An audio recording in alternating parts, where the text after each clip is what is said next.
Tu arrives à un moment dans la vie où tu te rends compte que tout le monde ne mérite pas d'avoir accès à toi. Non pas parce que tu te crois supérieur, mais parce que tu as compris le prix que tu payes lorsque tu te donnes sans filtre. Tu perds de l'énergie, tu perds la paix, tu perds la clarté. Devenir inaccessible n'est pas un caprice, c'est une conséquence.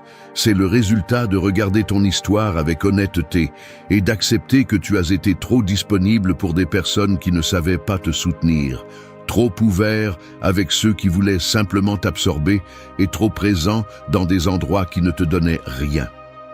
La véritable transformation commence lorsque tu fermes ces portes internes que tu laissais ouvertes par peur d'être seul, par besoin de validation ou par habitude.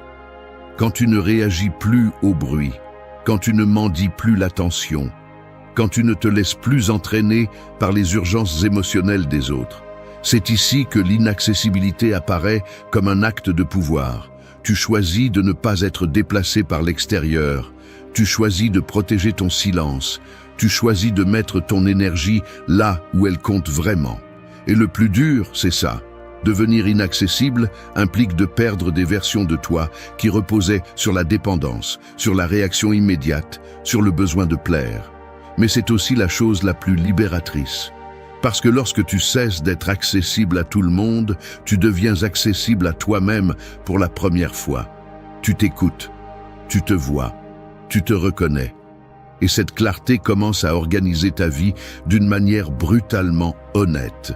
Ici, nous ne parlons pas de froideur, nous parlons de souveraineté émotionnelle, de maîtrise interne, de présence réelle. Inaccessible ne signifie pas distant, cela signifie conscient. Cela signifie que ton âme ne se donne plus là où elle est gaspillée. Cela signifie que ta paix est devenue une priorité, pas une décoration. Si tu suis ce chemin jusqu'au bout, tu découvriras que l'inaccessibilité ne t'éloigne pas du monde. Elle t'élève au-dessus de tout ce qui te contrôlait auparavant. C'est ici que commence ta nouvelle version. Ferme, centrée, émotionnellement intouchable et spirituellement en ordre. Prêt pour cela? C'est ici que ça commence. 1. Retire ton énergie du bruit.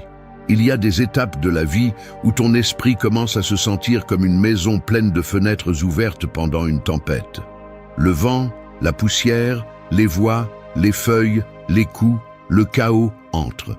Tout ce qui est externe s'infiltre sans permission et finit par te salir de l'intérieur. Cette maison, c'est toi lorsque tu permets que le bruit du monde, les opinions des autres, l'urgence émotionnelle des autres et les déchets mentaux de l'environnement entrent sans filtre. Retirer ton énergie du bruit, c'est fermer ces fenêtres une fois pour toutes, non par peur, mais par respect pour ta propre clarté. Si tu ne contrôles pas ce qui entre, tu ne pourras pas non plus contrôler ce qui reste. La première chose à reconnaître est que le bruit ne vient pas seulement de l'extérieur. Il vient aussi de toi, de tes attentes, de tes impulsions, de ton besoin de répondre, de donner ton avis, de te défendre et de réagir à tout. C'est le poison le plus silencieux parce que tu ne te rends pas compte à quel point il t'épuise, jusqu'à ce qu'un jour tu te réveilles émotionnellement épuisé, sans avoir fait quoi que ce soit de significatif.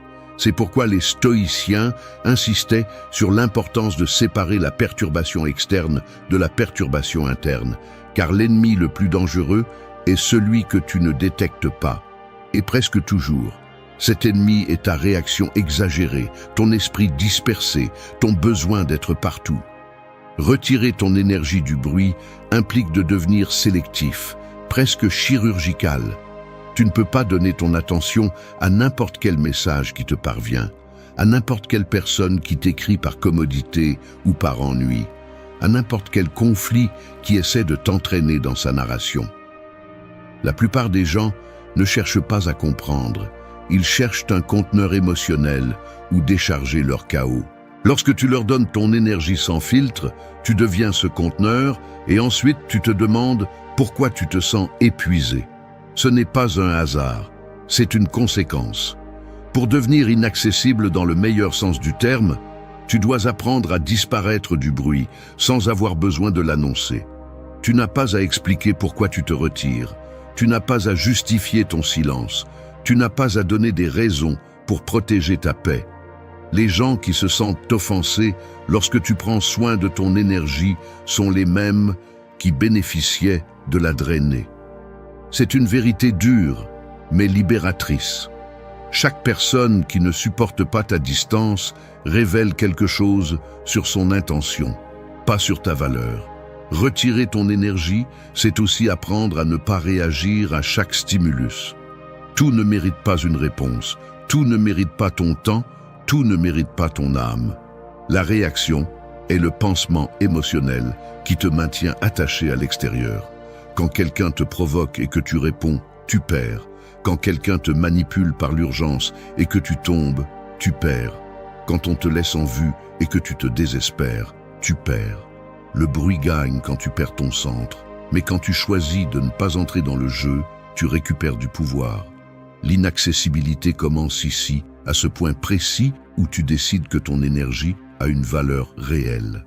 Que tu ne vas pas la gaspiller dans des conversations inutiles, des relations vides, des discussions sans sens, des drames répétés, des opinions sans importance ou des attentes d'autrui que tu ne pourras jamais satisfaire. Quand tu occupes ton silence et retires ton énergie du bruit, quelque chose de curieux se produit. Tout se met en ordre. Ce qui n'est pas pour toi disparaît tout seul. Ce qui est pour toi reste sans effort. Et le meilleur, tu récupères le contrôle interne que tu as perdu. À partir d'aujourd'hui, chaque fois que quelque chose d'externe essaie de t'entraîner, souviens-toi de cette idée. Si le bruit ne vit pas en toi, il ne peut pas te gouverner. C'est la première leçon pour devenir inaccessible. Ici commence ta transformation. 2. Protège ton silence. Protéger ton silence est comme apprendre à garder un feu de camp au milieu d'une forêt sombre. Tout autour de toi semble bouger, craquer, demander ton attention, mais cette petite flamme est la seule chose qui te maintient en vie, lucide et debout. Si tu la négliges, elle s'éteint. Si tu laisses n'importe qui s'approcher, elle est piétinée. Si tu permets au vent extérieur de frapper sans contrôle, la flamme devient instable. Ce feu est ton intérieur, et ton silence est le refuge qui le protège. Sans lui, ton esprit se disperse, ton âme s'épuise et ton caractère s'affaiblit. Le silence n'est pas l'absence de bruit, c'est la présence de pouvoir. C'est cet espace mental où tu peux t'écouter sans interférence, où tu comprends ce que tu ressens sans qu'une opinion extérieure ne le contamine, où tu perçois ta vérité sans avoir à la déguiser pour qu'elle s'adapte. C'est pourquoi la plupart des gens craignent le silence, parce qu'il révèle ce qu'ils ont passé des années à éviter. Mais tu ne peux pas te permettre ce luxe. Si tu veux devenir inaccessible au sens réel, tu as besoin que ton silence devienne ta force, pas ta menace. Protéger ton silence signifie arrêter d'expliquer chaque chose que tu fais, arrêter de justifier tes décisions. Arrêter de donner accès à tes pensées à des personnes qui ne savent pas les soutenir. Lorsque tu partages trop, tu t'exposes à l'interprétation d'autrui, et c'est là que tu perds le contrôle. Le silence te rend ce contrôle, car il crée un espace où tu décides ce qui entre et ce qui ne rentre pas. Les gens interprètent ton silence comme de la froideur parce qu'ils ne comprennent pas ce que signifie avoir une clarté interne. Ils sont habitués à vivre en réagissant, en parlant, en montrant, en cherchant la validation. Ils ne peuvent pas concevoir que quelqu'un puisse ressentir profondément sans tout exprimer. Le silence te protège aussi de la manipulation. Celui qui a besoin de te provoquer pour obtenir une réaction perd du pouvoir lorsque tu choisis de ne pas répondre. Celui qui cherche à te presser avec urgence perd de l'autorité lorsque tu choisis de garder ton calme. Celui qui voulait te contrôler par l'émotion se retrouve sans outil lorsque tu restes silencieux. C'est là l'essence de l'inaccessibilité, maîtriser ton champ interne jusqu'à ce que personne ne puisse te sortir de ton centre. Protéger ton silence est un entraînement quotidien. Cela implique d'éviter les conversations inutiles, de ne pas entrer dans des discussions conçues pour te voler de l'énergie, de ne pas répondre impulsivement, de ne pas partager tes plans avec n'importe qui, de ne pas ouvrir ton monde intérieur à des personnes incapables de le comprendre.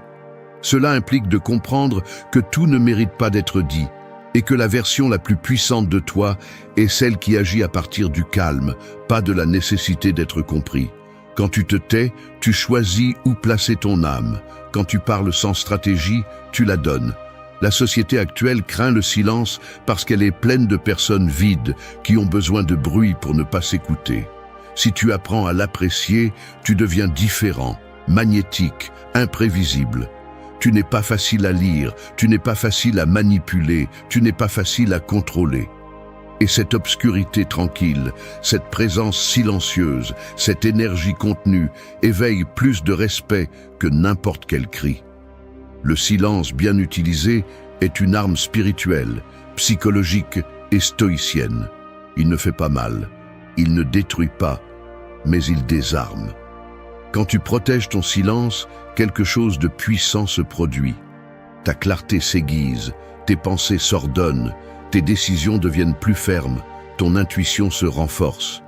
Tu n'agis plus par impulsion, tu agis par conviction. Tu ne parles plus pour combler un vide, tu parles quand c'est nécessaire. Tu ne cherches plus à être compris, tu cherches à être en paix. 3. Récupère ton attention. Cela semble incroyable, mais ton attention fonctionne comme une corde attachée à ta poitrine. Chaque personne, chaque notification, chaque pensée intrusive, chaque conversation inutile tire cette corde dans une direction différente. Tu ne t'en rends pas compte pendant que cela se produit, tout semble normal, mais tu finis la journée épuisé sans avoir fait avancer ta vie d'un seul mètre. Cette corde, qui devrait te propulser vers ton but, est prise dans des mains qui ne savent pas combien il est difficile de maintenir ton attention. Récupérer ton attention, c'est arracher cette corde au monde et la reprendre en main. L'attention est la ressource la plus précieuse que tu possèdes. Plus que ton temps, plus que ton énergie physique, plus que ton argent. Ta vie se construit avec ce que tu regardes, avec ce que tu permets d'entrer dans ton esprit, avec ce à quoi tu donnes ta présence. Si ton attention est prise en otage, tu l'es aussi. C'est pourquoi devenir inaccessible n'est pas un acte d'apparence, c'est un acte de sauvetage interne. Récupérer ton attention, c'est récupérer ta vie. Nous vivons à une époque conçue pour te voler ton attention. Ce n'est pas un hasard si tout est immédiat, bruyant, attrayant, urgent. Le monde moderne se dispute ton esprit comme s'il s'agissait d'un trophée, car celui qui contrôle ton attention contrôle tes décisions. Et celui qui contrôle tes décisions contrôle ton destin. La plupart ont déjà abandonné sans s'en rendre compte. Ils se réveillent et la première chose qu'ils vérifient est leur téléphone. Avant d'écouter leur propre esprit, ils écoutent celui du monde entier. Avant d'identifier leurs émotions, ils absorbent celles des autres. Avant de décider ce qu'ils veulent de la journée, ils laissent les autres décider pour eux. C'est le niveau d'asservissement. Récupérer ton attention commence par un acte de rébellion silencieuse. Arrêtez de réagir à tout. Arrêtez de courir après chaque stimulus. Arrêtez de prêter attention à ce qui ne t'apporte rien, ce qui interrompt ta tranquillité, ce qui dévie ton chemin. L'inaccessibilité naît lorsque tu choisis ce qui mérite ton regard et ce qui ne le mérite pas. Lorsque tu comprends qu'à chaque fois que tu concentres ton esprit sur quelque chose sans valeur, tu paies un prix que tu ne récupéreras jamais. L'attention se perd aussi dans l'émotionnel. Une dispute, un message ambigu, une provocation, une personne qui joue avec ton temps te hante mentalement pendant des heures. Même lorsque tu ne parles plus à cette personne, tu restes accroché à l'idée, à la sensation, au conflit imaginaire. C'est comme si tu restais coincé dans une pièce qui n'existe plus. Récupérer ton attention implique d'apprendre à fermer ces portes internes sans préavis, rompre le cycle, ne plus nourrir mentalement ce qui te prive de paix. Ce qui te brise de l'intérieur ne mérite pas ta présence. Si tu veux vraiment devenir inaccessible, tu dois faire de ton attention un territoire sacré. Rien n'entre sans permission. Rien ne reste sans but. Rien n'occupe ton esprit si cela n'apporte pas de croissance, de clarté ou de force. Chaque personne qui franchit cette limite doit mériter le droit d'y être. Pas avec de belles paroles, mais avec cohérence, respect et stabilité. Ton attention est un espace stratégique, pas une poubelle émotionnelle. Quelque chose de puissant se produit lorsque tu récupères ton attention. Les priorités s'alignent d'elles-mêmes. Les relations inutiles tombent sans drame.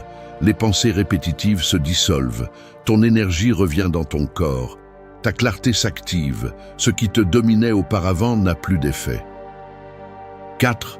Maîtrise ta réaction. Être humain, c'est comme marcher avec une grande grenade émotionnelle sans sécurité dans la poche. N'importe quel mot, geste, silence, regard ou message inattendu peut devenir le coup qui déclenche l'explosion. Le pire, c'est que la plupart des gens vivent ainsi, explosant à la moindre provocation, laissant les autres manipuler ce mécanisme interne sans même s'en rendre compte.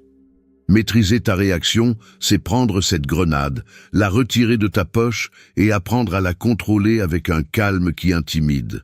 Il ne s'agit pas de supprimer tes émotions, mais de les gouverner avant qu'elles ne décident pour toi. La réaction impulsive est le point faible le plus courant chez les personnes qui n'ont pas encore appris à être inaccessibles. Celui qui réagit rapidement perd. Celui qui réagit avec colère se livre. Celui qui réagit par peur se rend. Celui qui réagit par nécessité est exposé.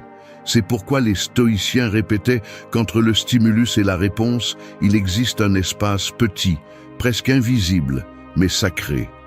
Dans cet espace se trouve ta liberté. Celui qui maîtrise cet espace devient un mur émotionnel impossible à abattre. Maîtriser ta réaction exige de t'observer en temps réel. Chaque fois que quelqu'un t'écrit dans l'intention de te provoquer, ta poitrine se met en alerte. Chaque fois que quelqu'un t'ignore, ton ego s'agite. Chaque fois que quelqu'un critique, ton esprit veut se défendre. Cette impulsion initiale est l'ancien toi qui veut revenir à son schéma automatique, le schéma qui te rend accessible, prévisible, manipulable. La transformation commence lorsque tu ressens cette impulsion et choisis de ne pas lui obéir. C'est là que se produit la rupture. C'est là que naît l'autocontrôle qui sépare qui tu es de qui tu es en train de construire.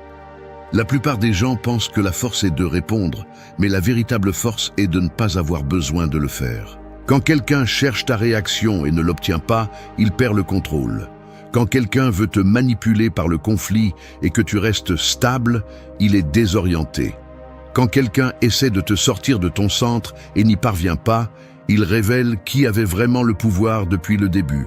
Maîtriser ta réaction te rend imprévisible et cela, dans le monde émotionnel, est une pure autorité. Cette maîtrise n'est pas de la répression, c'est de la clarté. Cela ne signifie pas supprimer ce que tu ressens, mais te permettre de ressentir sans te forcer à agir. Tu peux être contrarié et ne pas répondre. Tu peux ressentir de la frustration et ne pas tomber dans le piège. Tu peux ressentir de la déception et pourtant garder ton calme. C'est cela la maturité émotionnelle, une qualité si rare de nos jours que lorsqu'on la voit en toi, on te perçoit automatiquement comme quelqu'un de différent. Tu n'es pas volatile, tu n'es pas explosif, tu n'es pas facile à manipuler, et cela te rend naturellement inaccessible. Maîtriser ta réaction te protège également de tes propres saboteurs internes. Cette pensée négative qui surgit de nulle part, cette insécurité soudaine, cette anxiété qui te pousse à agir rapidement pour résoudre. Toutes ces impulsions viennent de la peur, pas de la sagesse. Quand tu apprends à t'arrêter, à respirer, à observer et à choisir, tu brises le cycle qui te maintenait piégé. Tu retrouves ton centre, tu retrouves ton autorité intérieure. Lorsque tu réussis cela de manière constante, le monde cesse de te provoquer. Ce qui t'irritait avant, maintenant tu t'en fiches. Ce qui te blessait avant, maintenant tu l'analyses. Ce qui te bougeait avant, maintenant tu le vois passer sans perturber ton calme. L'inaccessibilité commence à se manifester ici, dans la sérénité qui ne peut être achetée, dans la stabilité que personne ne peut briser, dans la réponse mesurée qui a vaincu l'impulsion. 5. Prends de la distance émotionnelle. Prendre de la distance émotionnelle est similaire à être dans une pièce pleine de fumée. Tant que tu es à l'intérieur, tu ne vois rien. Tu ne penses pas clairement. Tu respires mal et tu penses que le problème vient de toi. Mais il suffit de faire quelques pas en dehors pour découvrir que c'était la pièce, pas toi, qui était contaminée. C'est ainsi que fonctionne la distance émotionnelle. Elle ne te refroidit pas, elle ne te rend pas indifférent. Elle te permet simplement de voir ce qui t'aveuglait auparavant. La plupart des gens vivent collés émotionnellement à des situations, des relations, des souvenirs et des attentes qui n'ont plus de sens. Ils sont si proches du problème qu'ils le confondent avec leur identité. Ils s'enlisent dans des discussions inutiles, s'accrochent à des liens brisés, réagissent impulsivement, absorbent les émotions des autres et portent des responsabilités qui ne leur incombent pas. Quand tu es trop près du chaos, le chaos devient normal. C'est pourquoi prendre de la distance n'est pas fuir, c'est voir. Et voir change tout. La distance émotionnelle te permet de remarquer qui te draine et qui t'apporte, qui t'utilise et qui te valorise, qui te cherche seulement quand il a besoin de quelque chose et qui te cherche parce qu'il te respecte. Tant que tu es immergé dans l'émotion, tout semble urgent, tout semble important, tout semble personnel.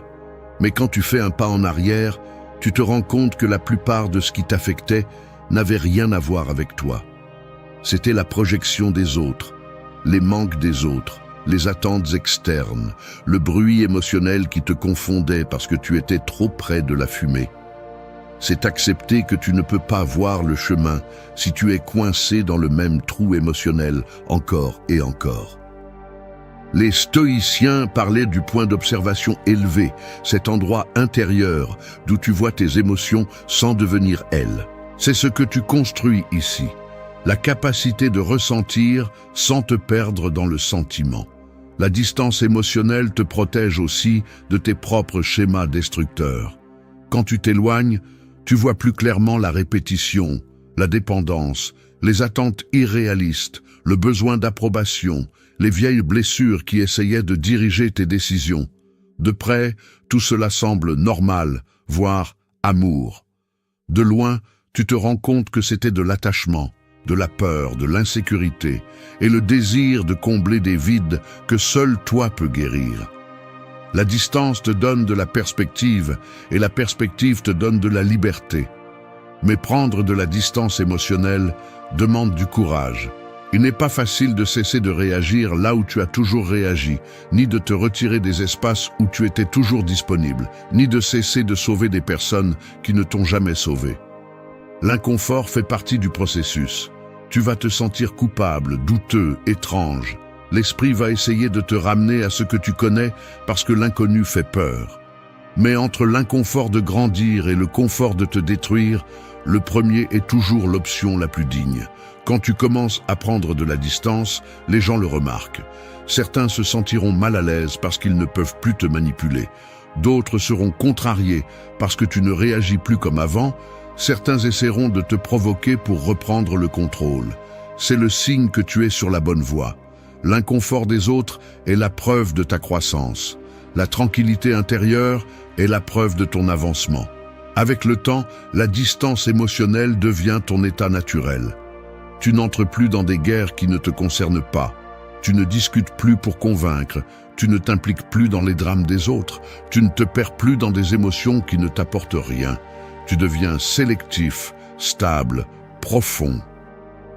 6. Embrasse la solitude. Se sentir seul, c'est comme marcher dans une ville vide après une tempête. Les rues sont mouillées, l'air est froid, tout semble calme et différent, et tu avances avec un mélange d'inconfort et de liberté.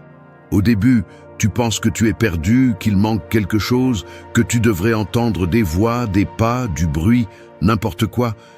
Mais pendant que tu marches, tu te rends compte que c'est la première fois que tu entends ta propre respiration sans interruption.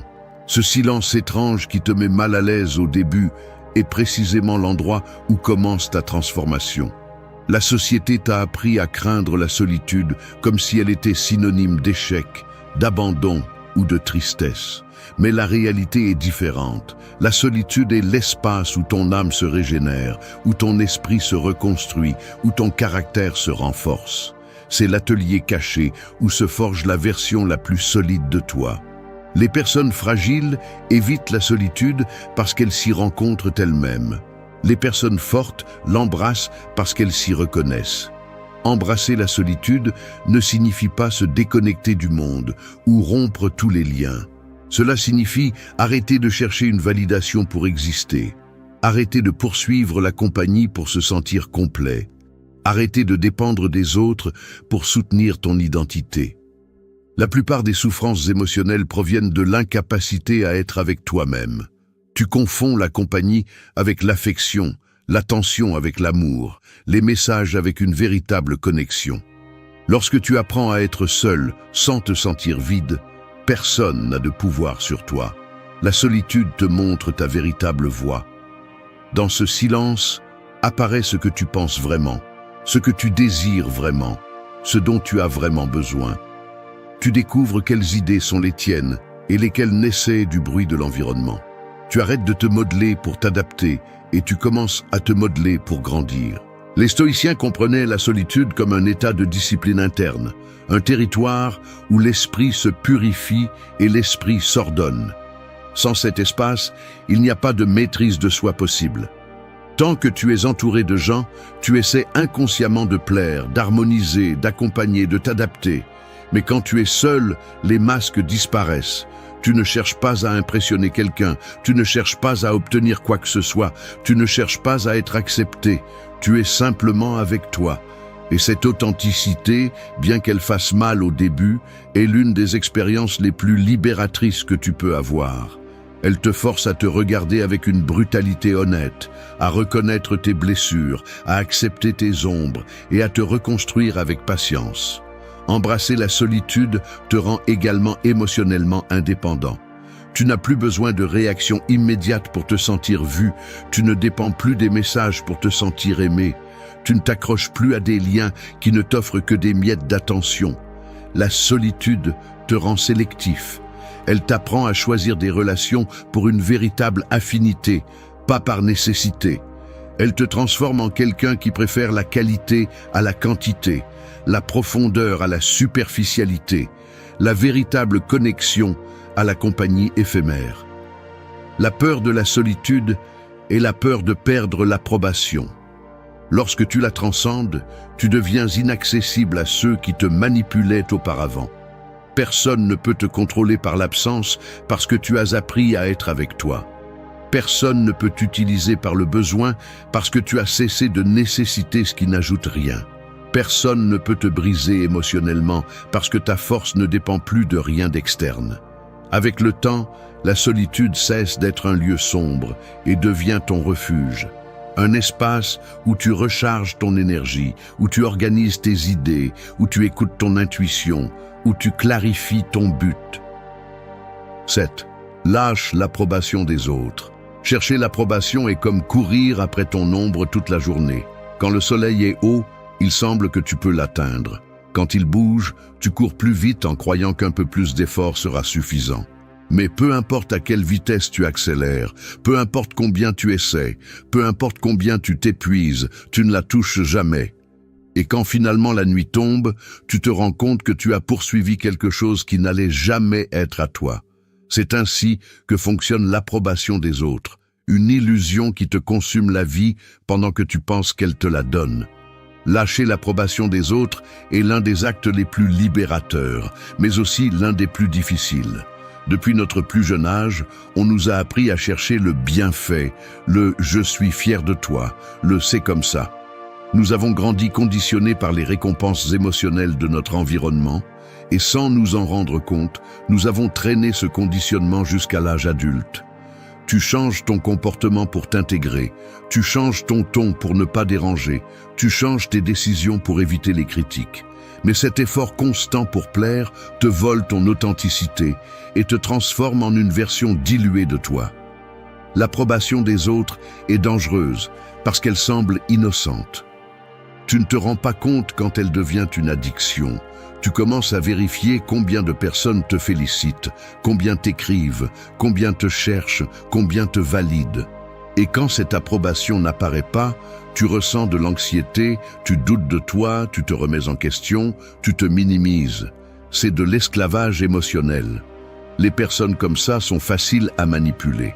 Celui qui désire l'approbation peut être contrôlé par un simple geste d'acceptation ou de rejet. Un stoïcien ne permet jamais cela. Un être inaccessible rompt cette habitude à la racine. Lâcher l'approbation des autres commence par une question honnête. Combien de décisions as-tu prises pour toi? Et combien as-tu prises pour ne pas décevoir quelqu'un d'autre? Quand tu réponds avec sincérité, tu te rends compte qu'une grande partie de ta vie a été conçue pour satisfaire des attentes que tu ne partageais même pas. Tu t'es modelé pour que les autres te perçoivent bien. Tu as vécu selon les standards de personnes qui ne vivent pas dans ton corps, qui ne font pas face à tes défis, qui ne portent pas ton histoire. C'est absurde, mais courant. Pour lâcher ce besoin, tu dois affronter quelque chose d'inconfortable. Tu ne vas pas plaire à tout le monde, même si tu fais tout bien. Il y aura toujours quelqu'un pour te critiquer, pour te remettre en question, pour ne pas te valider, pour te comparer, pour te sous-estimer. L'approbation des autres est instable parce qu'elle dépend d'états émotionnels que tu ne contrôles pas. Mais ton opinion sur toi peut être solide, ferme, imperturbable. Et quand tu la renforces, la voix du monde cesse de dicter tes pas. L'acte de lâcher l'approbation te rend inaccessible parce que tu perds le besoin d'impressionner. Tu ne cherches plus à être compris, mais à être cohérent. Tu ne veux plus plaire, tu veux être en paix. Tu ne te bats plus pour l'attention, tu te bats avec toi-même. Cela fait de toi quelqu'un qui agit avec conviction, pas avec peur. Quelqu'un de difficile à manipuler, quelqu'un qui inspire le respect sans le demander. Mais lâcher l'approbation ne signifie pas devenir arrogant. Cela signifie devenir authentique. Cela signifie que tu ne te trahis plus pour être apprécié, que tu ne te minimises plus pour ne pas déranger, que tu ne t'ajustes plus pour t'intégrer dans des espaces où tu ne te sens même pas toi. Et cette authenticité a un effet curieux. Ceux qui valent la peine te respectent davantage. Ceux qui ne valent pas disparaissent seuls. Au niveau psychologique, te libérer de l'approbation des autres renforce ton identité. Au niveau émotionnel, cela te rend stable. Au niveau spirituel, cela te rend libre. C'est la transition du moi conditionné au moi véritable. C'est laisser derrière le personnage social pour retrouver l'être interne. 8. Maintiens tes limites. Défendre tes limites est similaire à prendre soin d'un territoire qui pendant des années a été traversé par n'importe qui sans permission. Imagine un vaste terrain, fertile, précieux, où n'importe qui entrait, marchait, laissait des traces, prenait ce qu'il voulait, et puis partait sans regarder en arrière. Maintenant, imagine que tu places finalement une clôture. Tu marques les frontières, et tu décides qui entre et qui ne le fait pas. Ce territoire, c'est toi. Et cette clôture, ce sont tes limites. Pendant des années, tu as permis des invasions émotionnelles, énergétiques et mentales. Maintenant, c'est à toi de récupérer cet espace et de le maintenir fermement. Les limites ne sont pas là pour contrôler les autres, elles sont là pour te protéger. Elles ne sont pas des punitions, elles sont des rappels. Elles ne sont pas des murs d'arrogance, elles sont des signes d'amour-propre. Quand tu es accessible à tous, tu te perds toi-même. Quand tu permets à n'importe qui de prendre ton temps, ton énergie, ton attention et tes émotions sans filtre, tu deviens un territoire public. Et un territoire public finit toujours par être détruit. Les limites sont la déclaration que ta vie a cessé d'être en libre circulation. Maintenir tes limites implique d'incommoder. Cela implique qu'il y ait des personnes qui vivaient de ton énergie et qui se plaignent maintenant de ta distance. Cela implique que certains te qualifient de froid, difficile, fermé ou distant. Mais cet inconfort fait partie du processus. Chaque fois que tu réaffirmes une limite, tu choisis ta paix au-dessus de l'ego des autres. Tu choisis ta stabilité au-dessus du drame extérieur. Celui qui se dérange quand tu mets des limites est le même qui en profitait quand tu n'en avais pas. Beaucoup de gens confondent les limites avec la confrontation, mais en réalité, les limites ont rarement besoin de cris ou d'explications. Une véritable limite est claire, ferme, et silencieuse. C'est dire non sans se sentir coupable. C'est se retirer sans demander la permission. C'est couper des conversations qui n'ont pas de sens. C'est arrêter de justifier tes décisions. C'est ne pas permettre l'accès émotionnel à des personnes qui ne savent pas maintenir ta présence. C'est ne pas participer à des dynamiques qui t'épuisent. C'est te choisir sans te trahir. Maintenir des limites signifie aussi te soutenir toi-même lorsque les émotions tentent de te saboter. Parfois, ta blessure interne veut revenir à l'ancien, veut permettre à nouveau ce qui t'a détruit, veut accepter ce qui te minimise. C'est pourquoi maintenir des limites est plus un travail interne qu'externe. C'est se rappeler ce que tu vaux même lorsque tes insécurités crient le contraire.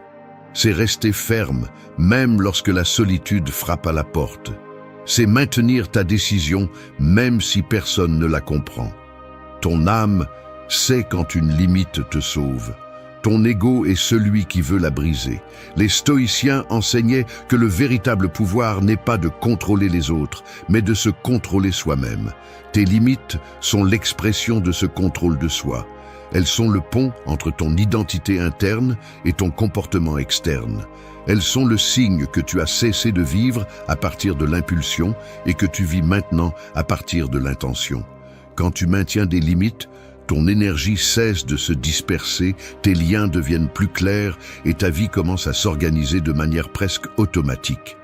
Ce qui n'est pas pour toi s'éloigne. Ce qui est pour toi reste. Maintenir des limites attire aussi le respect. Les gens te traitent en fonction de ce que tu permets. Quand tu as des limites faibles, tu reçois des miettes. Quand tu as des limites fermes, tu reçois ce que tu mérites. Et le plus important est que tu apprends à te donner toi-même ce que tu cherchais auparavant chez les autres. Quand tu renforces tes limites, tu renforces ton identité. Et quand tu renforces ton identité, tu deviens inaccessible à tout ce qui te contrôlait auparavant. Les gens te jugent avant même que tu aies fini une phrase. Non pas pour ce que tu dis, mais pour la façon dont tu le dis. Ta voix, ton calme, tes pauses en disent plus que tes mots. Et c'est là le problème. Beaucoup parlent pour être entendus, peu parlent pour être compris. Le véritable pouvoir ne réside pas dans le fait de parler beaucoup, mais de parler avec intention. Communiquer à partir de la présence, pas du besoin d'impressionner. La plupart des conversations aujourd'hui sont des batailles d'ego. Tout le monde veut avoir raison, personne ne veut comprendre. Mais celui qui maîtrise son esprit maîtrise sa voix. Et celui qui maîtrise sa voix maîtrise l'ambiance. Le stoïcisme l'a enseigné il y a des siècles. Ne cherche pas à avoir le dernier mot, cherche à avoir le mot juste. Parler avec pouvoir n'est pas s'imposer, c'est avoir le contrôle. C'est choisir quand parler et quand laisser le silence parler pour toi. Une personne authentique n'a pas besoin de remplir les espaces avec du bruit. Chaque mot qui sort de sa bouche a du poids, parce qu'il provient de la clarté, pas de l'anxiété. Sa présence communique plus que ses phrases. Son calme impose le respect sans effort. C'est la différence entre celui qui cherche l'attention et celui qui projette l'autorité. Dans cette vidéo, tu découvriras comment transformer la façon dont les gens te perçoivent et se connectent à toi. Tu apprendras que écouter avec intention vaut plus que répondre rapidement, que dire « je ne sais pas » avec sérénité inspire plus de confiance que de prétendre tout savoir, et qu'un silence bien utilisé peut être ton arme la plus puissante. La communication stoïcienne ne cherche pas à impressionner, elle cherche à se connecter à partir de la vérité. Et quand tu parles à partir de ta vérité, le monde écoute différemment. 1. Écoute avec intention. Écouter, c'est comme accorder un instrument. Si tu entends seulement le bruit, tu ne distingues pas la mélodie. Mais lorsque tu prêtes vraiment attention, chaque mot révèle une note, chaque silence, un rythme. Dans un monde où tout le monde parle pour être compris, peu écoutent pour comprendre. La plupart attendent leur tour pour répondre, pas pour se connecter. Mais si tu veux transformer la façon dont les gens te perçoivent, apprends à écouter avec intention. Car le silence attentif peut avoir plus de pouvoir que le discours le plus éloquent. Écouter avec intention ne signifie pas rester silencieux pendant que l'autre parle. C'est être présent avec tout ton corps, et ton esprit. C'est regarder sans juger, c'est laisser l'autre se sentir vu, pas évalué. Les gens se souviennent de comment tu les as fait se sentir, pas de combien tu as bien parlé. Un stoïcien n'interrompt pas, n'assume pas, ne réagit pas rapidement. Il observe, il laisse les mots de l'autre atteindre son esprit, passer par son filtre intérieur, et seulement alors il répond, si nécessaire. Parce que toutes les conversations n'ont pas besoin de réponse, certaines demandent simplement à être comprises. Quand tu écoutes avec intention, tu deviens différent. Tu ne fais pas de compétition, tu n'essaies pas d'impressionner, tu ne remplis pas les vides avec du bruit. Tu laisses l'énergie du moment couler sans avoir besoin de prouver quoi que ce soit. Cela transmet de la confiance. La personne qui peut rester silencieuse pendant que l'autre se défoule, sans perdre son calme, démontre une maîtrise intérieure. Ce calme est magnétique. Il désarme les égos et crée de la confiance. Les gens font confiance à celui qui les écoute, pas à celui qui les interrompt. Les grands philosophes le savaient. Marc Aurèle disait qu'apprendre à écouter, c'est apprendre à vivre, car la sagesse entre par les oreilles avant la bouche. Écouter avec intention signifie aussi ne pas prendre les paroles des autres comme des vérités absolues. Tu apprends à filtrer. Tu prends ce qui te nourrit, tu écartes ce qui ne le fait pas. Un sage n'absorbe pas tout, il sélectionne ce qui en vaut la peine. Et cette sélection nécessite de l'attention, pas de la réaction. Quand quelqu'un te parle, ne regarde pas ton téléphone, ne pense pas à ce que tu vas répondre, ne cherche pas la phrase parfaite pour paraître intelligent. Écoute simplement, écoute avec les yeux, avec les gestes, avec la présence.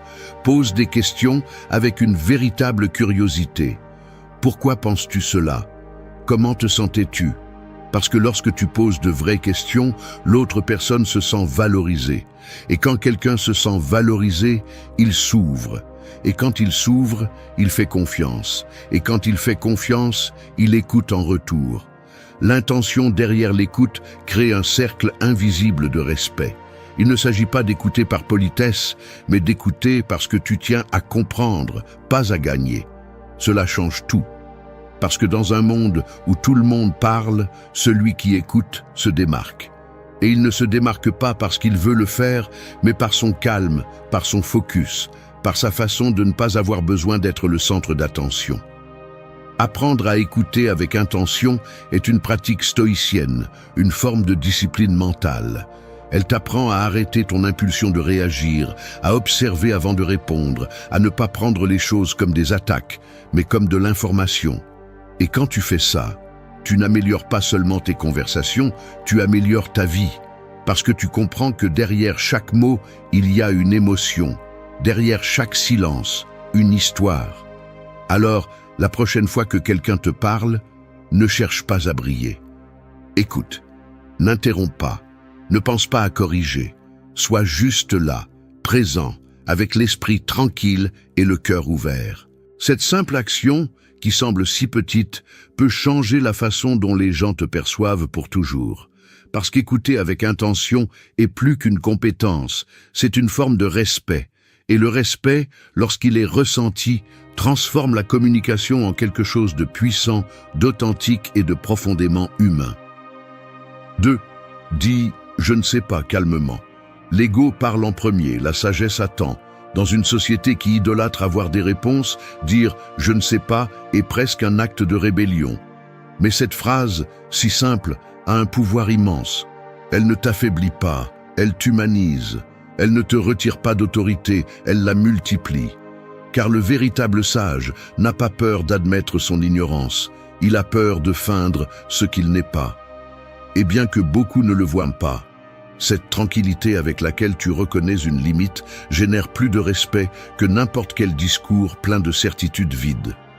Nous vivons à une époque où tout le monde a une opinion sur tout, où se taire semble synonyme d'ignorance.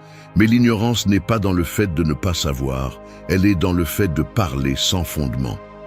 Dire « je ne sais pas » avec sérénité démontre une maîtrise de soi, car ta valeur ne dépend pas d'avoir toujours raison.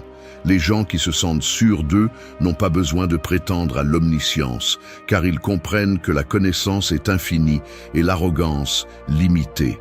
Cette différence est ce qui sépare les sages des bruyants. Quand tu reconnais que tu ne sais pas quelque chose, tu ne montres pas de faiblesse, tu montres de la clarté. L'admettre te libère du poids de la feinte. C'est un signe d'autoconscience, et l'autoconscience est l'une des vertus les plus puissantes qui existent. Les gens perçoivent quand quelqu'un parle de l'ego et quand il parle de la vérité. Et bien que l'ego impressionne pour un moment, la vérité connecte pour toujours. Dire « je ne sais pas » est une pratique stoïcienne, car elle implique d'accepter ce qui est hors de ton contrôle. Tu ne peux pas tout savoir, tu ne peux pas tout comprendre, et prétendre le contraire ne fait que t'éloigner de la tranquillité. Épictète le résumait parfaitement. Ce ne sont pas les choses qui nous perturbent, mais les opinions que nous avons sur elles. Si tu ne sais pas quelque chose, tu n'as pas besoin d'avoir une opinion. Tu peux observer, apprendre et ensuite décider. Cette pause est le signe d'un esprit mature. La tranquillité avec laquelle tu prononces un « je ne sais pas » transmet une sécurité émotionnelle. Car seul celui qui n'a pas peur de paraître ignorant peut inspirer une véritable confiance. Les gens font plus confiance à celui qui est honnête qu'à celui qui prétend tout savoir. L'humilité, bien utilisée, impose le respect. Quand quelqu'un te pose une question et que tu réponds calmement « je ne sais pas, mais je peux le découvrir », ce que tu dis vraiment est « je n'ai pas besoin de feindre pour valoir ». Cette énergie se ressent. Le monde est plein de voix qui parlent pour combler le vide, mais le silence de celui qui admet son ignorance a plus de force que 1000 opinions sans substance. Il n'y a pas de honte à ne pas savoir. La honte est dans le refus d'apprendre. Quand tu admets que tu ne sais pas, tu fais de la place pour apprendre quelque chose de nouveau. Tu deviens plus accessible, plus authentique, plus humain. Dire « je ne sais pas » te protège aussi. Il te sauve d'entrer dans des discussions absurdes, de défendre des idées que tu ne comprends pas, de perdre du temps à prétendre. Il t'apprend à écouter plus et à parler moins. Et quand tu parles, tes mots ont plus de poids parce qu'ils viennent de la réflexion, pas du besoin d'impressionner. Chaque fois que la vie te met dans une situation où tu n'as pas de réponse, respire, regarde-le dans les yeux et dis calmement « je ne sais pas ». Non pas comme une reddition, mais comme une preuve d'intelligence émotionnelle. Celui qui reconnaît sa limite ne se rétrécit pas, il se renforce. Et cette force silencieuse est ce qui fait que les autres te voient avec respect. Parce qu'au final, celui qui sait tout n'apprend rien. Mais celui qui admet ne pas savoir grandit chaque jour. Le stoïcien ne cherche pas à avoir toutes les réponses. Il cherche à avoir la bonne attitude face à l'inconnu.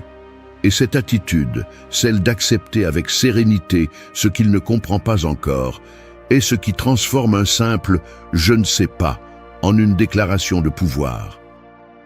3. Reconnaître avant de conseiller. Les mots sont comme des médicaments. Ils peuvent guérir ou ils peuvent blesser. Mais avant d'offrir un remède, tu dois comprendre la blessure. Beaucoup parlent pour réparer, peu écoutent pour comprendre.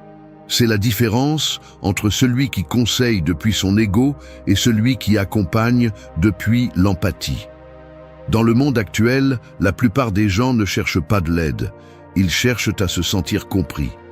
Et quand tu apprends à reconnaître la douleur de l'autre avant d'essayer de la résoudre, ta communication cesse d'être du bruit et devient une connexion.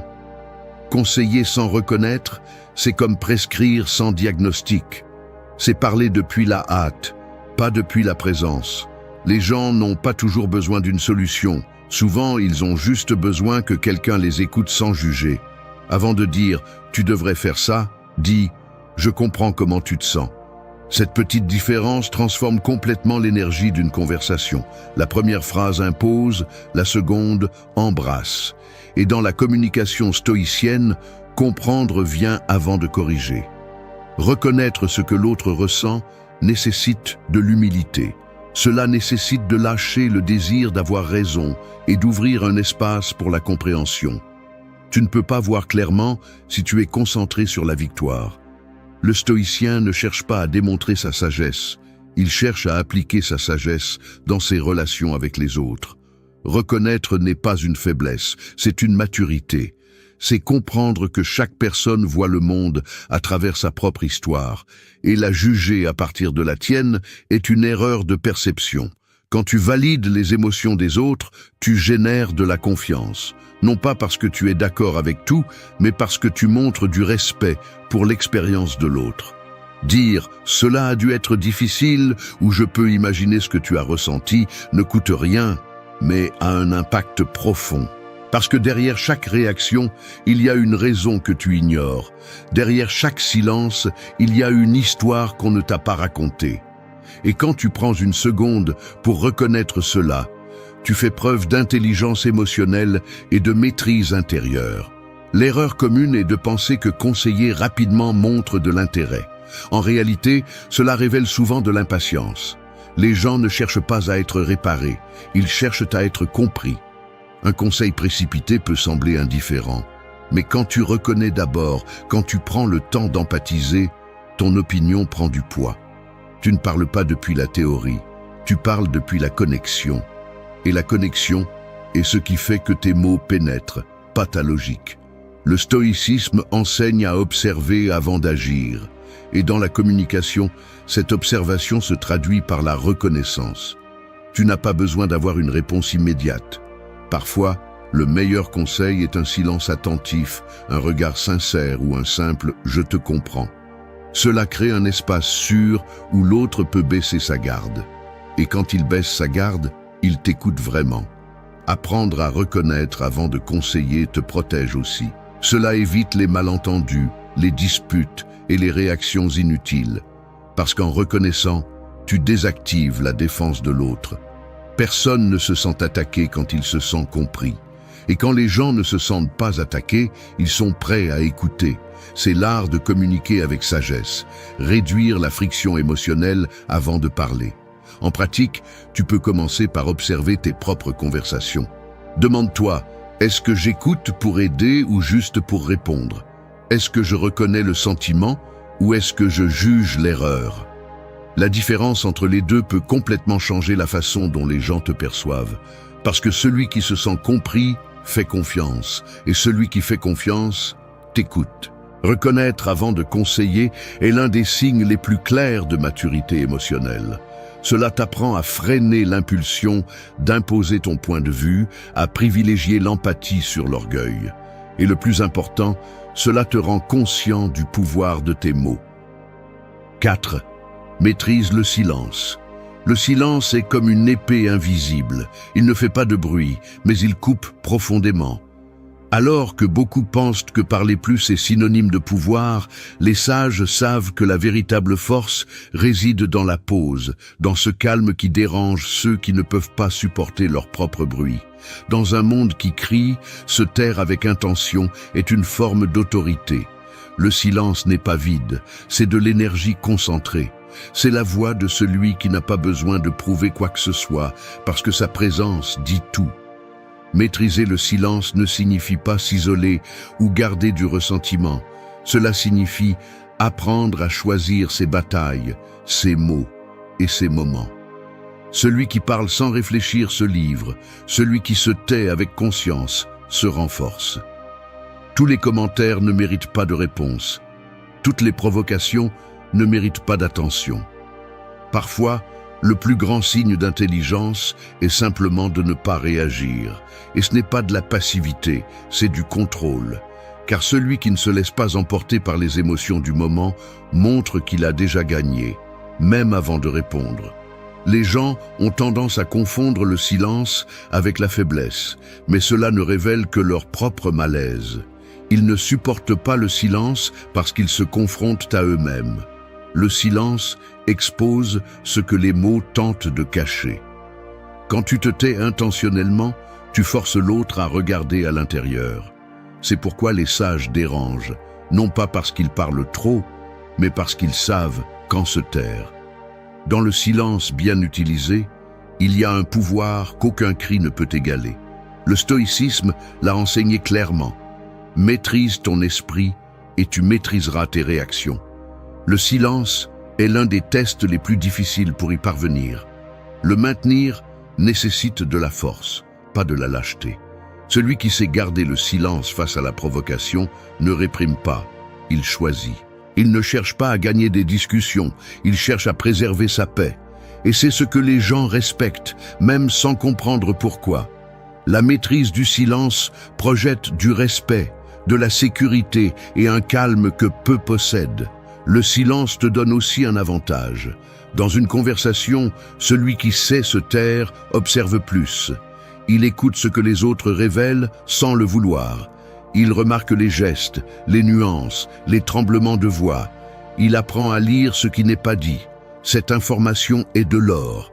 Elle te permet de répondre avec précision, pas avec impulsion. Et cette précision est ce qui distingue quelqu'un de mature émotionnellement de quelqu'un de réactif. Dans la vie quotidienne, maîtriser le silence se traduit par de petites actions. Ne pas répondre immédiatement à un message quand tu es contrarié, ne pas te justifier devant quelqu'un qui ne veut pas te comprendre, ne pas expliquer l'évident à quelqu'un qui a déjà décidé de ne pas t'écouter. Chaque fois que tu choisis le silence par sagesse et non par peur, tu renforces ton pouvoir intérieur.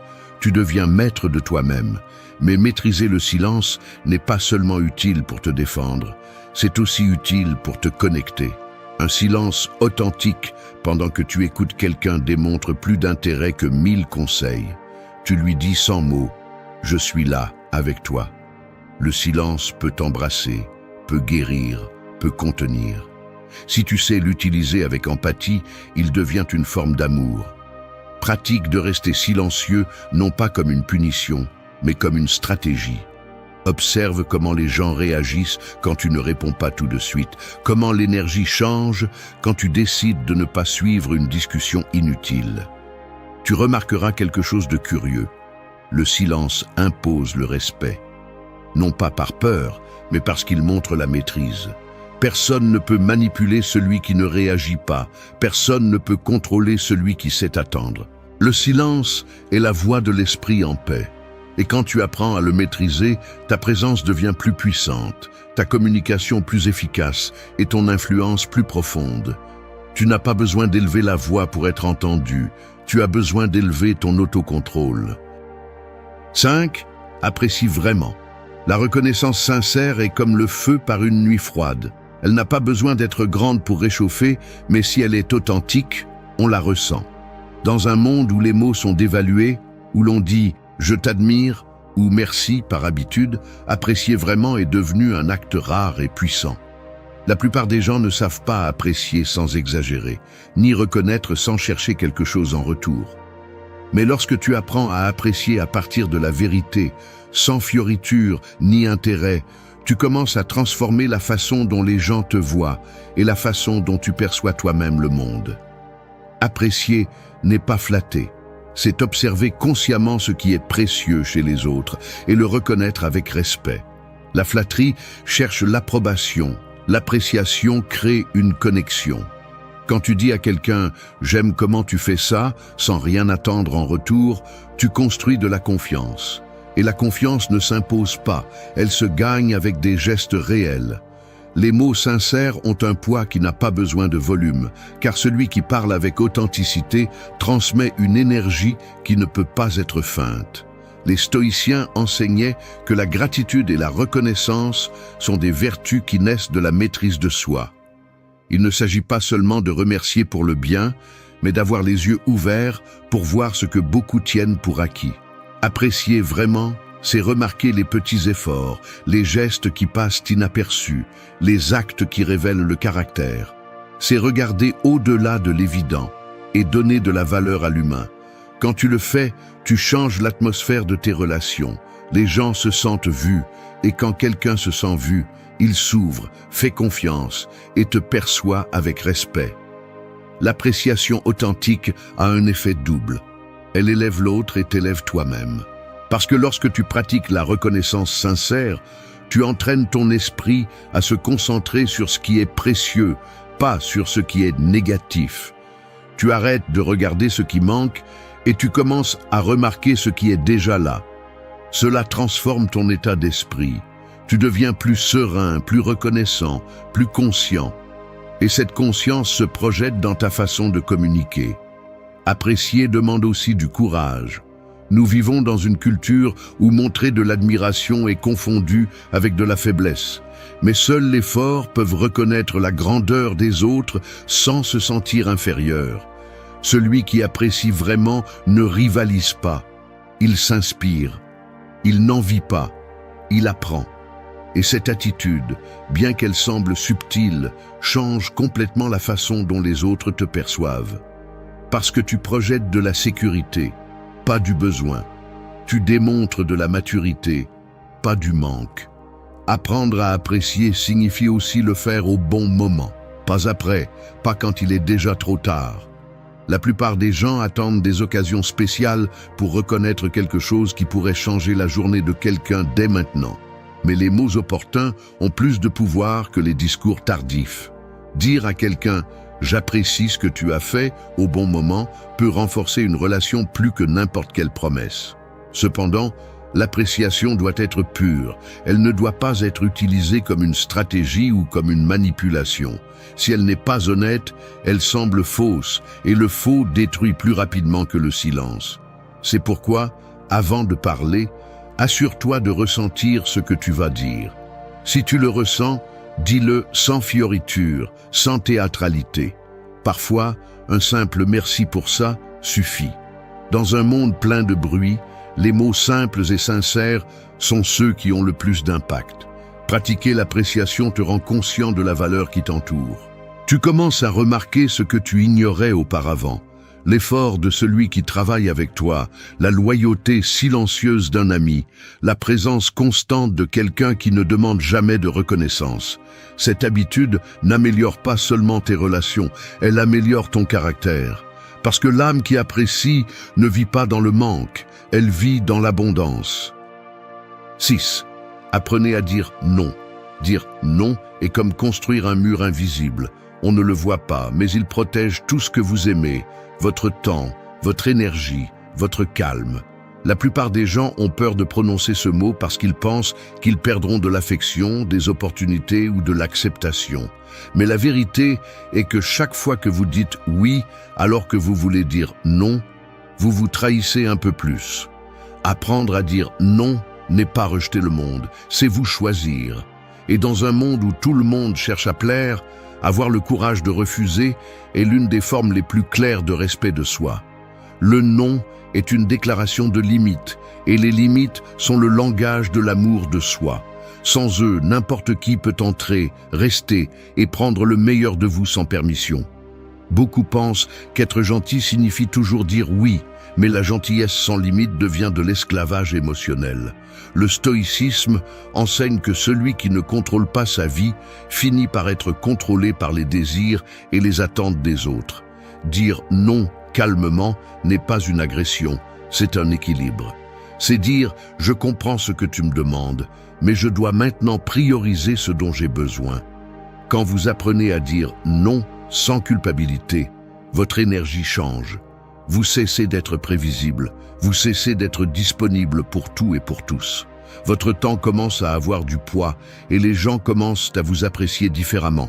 Parce que quand vous vous appréciez, le monde répond à la même fréquence. Le problème n'est pas qu'on vous demande trop, mais que vous acceptez plus que vous ne pouvez donner. Personne ne peut abuser de vos limites si vous les maintenez fermement.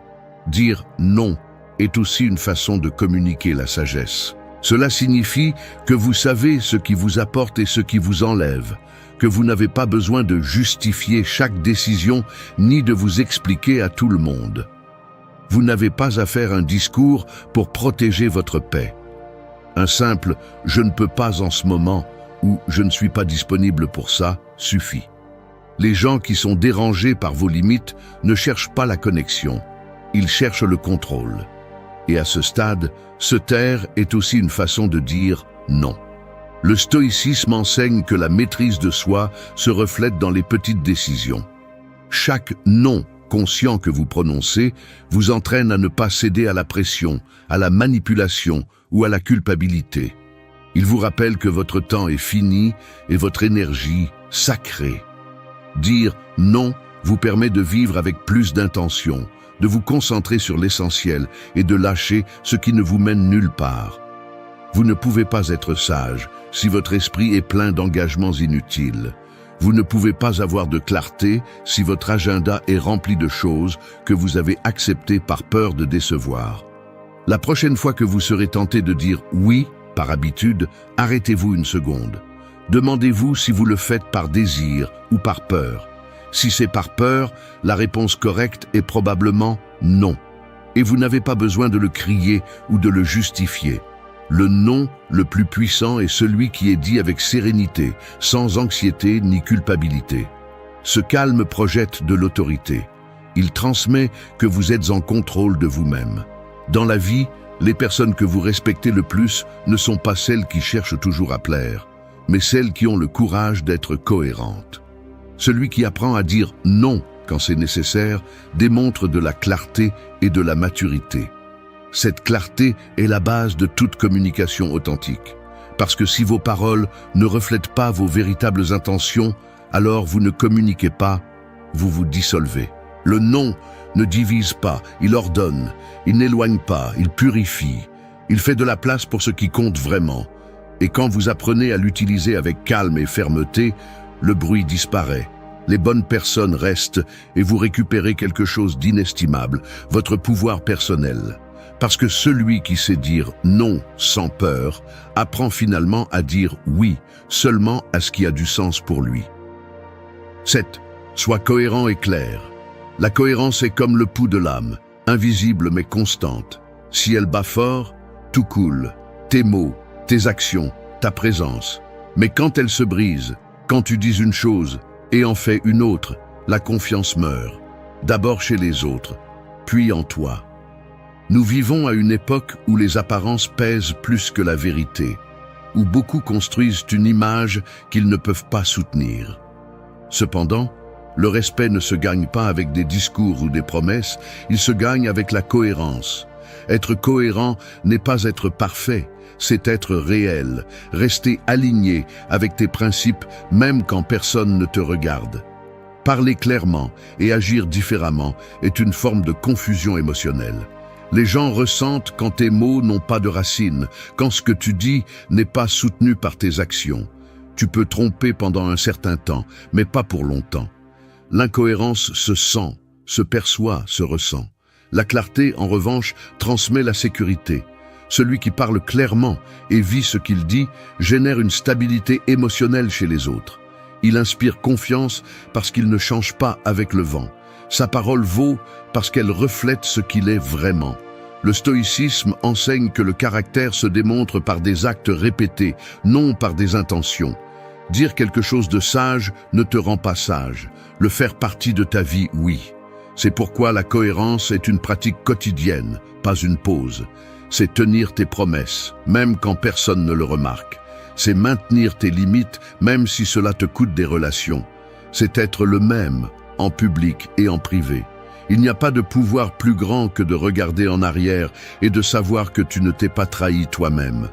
La clarté dans la communication vient aussi de la cohérence. Tu ne peux pas communiquer avec force si tu es en contradiction avec toi-même. Quand tes mots viennent de la confusion, les autres le perçoivent, même s'ils ne peuvent pas l'expliquer. Mais quand tu parles avec conviction, ton ton change, ton regard s'affirme, ton énergie devient stable. Tu n'as pas besoin de convaincre. Ton authenticité le fait pour toi. La clarté coupe la manipulation, élimine le malentendu et nettoie l'atmosphère. Les gens peuvent ne pas être d'accord avec toi, mais ils te respectent parce que tu es clair. Être cohérent implique aussi d'accepter tes erreurs sans te justifier. Personne ne fait confiance à quelqu'un qui se cache derrière des excuses.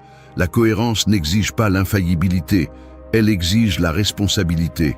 Dire « je me suis trompé » avec honnêteté projette plus de force que de feindre la perfection.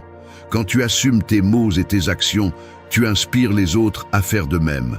Et cela génère un respect authentique, pas de la peur, du respect. En pratique, la cohérence se reflète dans les petits gestes. Tenir tes promesses, ne pas parler d'intégrité tout en mentant, ne pas prêcher la tranquillité tout en vivant dans le chaos. Les gens observent, même s'ils ne le disent pas. Chaque fois que tu fais le contraire de ce que tu prêches, ta parole perd de sa puissance. Mais quand tes actes et tes mots vont de pair, ta voix acquiert une autorité naturelle. Non pas parce que tu l'imposes, mais parce que tu l'incarnes. La clarté, d'autre part, ne consiste pas à tout dire, mais à dire ce qui est nécessaire avec précision. Parler clairement, c'est parler sans détour, sans fioriture, sans peur. La vérité peut être inconfortable, mais le respect naît d'elle. Un « je préfère être honnête avec toi » vaut plus que 1000 phrases douces dites pour éviter le conflit. La clarté nettoie les relations, sépare le vrai du faux, le stable du superficiel. 8. Arrête d'essayer d'impressionner. Les masques pèsent. Au début, ils semblent être des boucliers, mais avec le temps, ils deviennent des chaînes. Essayer d'impressionner est une forme subtile d'esclavage émotionnel, car cela t'oblige à agir pour plaire, à te modeler pour t'adapter, à mesurer ta valeur en fonction du regard des autres. C'est vivre comme un acteur dans une pièce que tu n'as pas choisie. Et plus tu t'efforces de paraître quelque chose, plus tu t'éloignes de ce que tu es vraiment.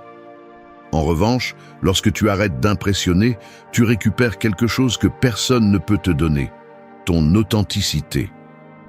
Le désir d'impressionner naît de la peur de ne pas être suffisant, de ne pas être accepté, de ne pas être vu. Mais l'ironie est que plus tu essaies d'être admiré, moins tu crées de véritables connexions. Les gens peuvent t'applaudir pendant un moment, mais tôt ou tard, ils sentent quand il y a de la fausseté derrière. Ce qui attire vraiment n'est pas l'éclat, c'est la vérité. L'éclat s'éteint, la vérité demeure.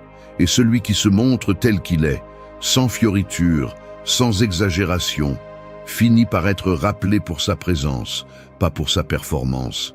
Le stoïcisme enseigne que la vertu n'a pas besoin de promotion. Sénèque disait que la grandeur de l'âme se reconnaît dans le silence des actions, pas dans la recherche de reconnaissance.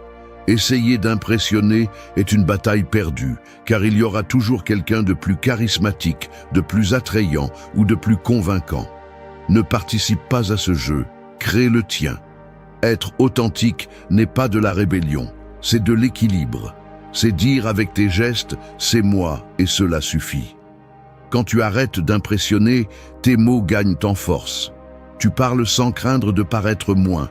Et cette honnêteté génère du magnétisme. Les gens font confiance à celui qui n'a rien à prouver. Tu arrêtes de remplir les conversations d'exagération ou de phrases répétées et tu commences à parler calmement, naturellement.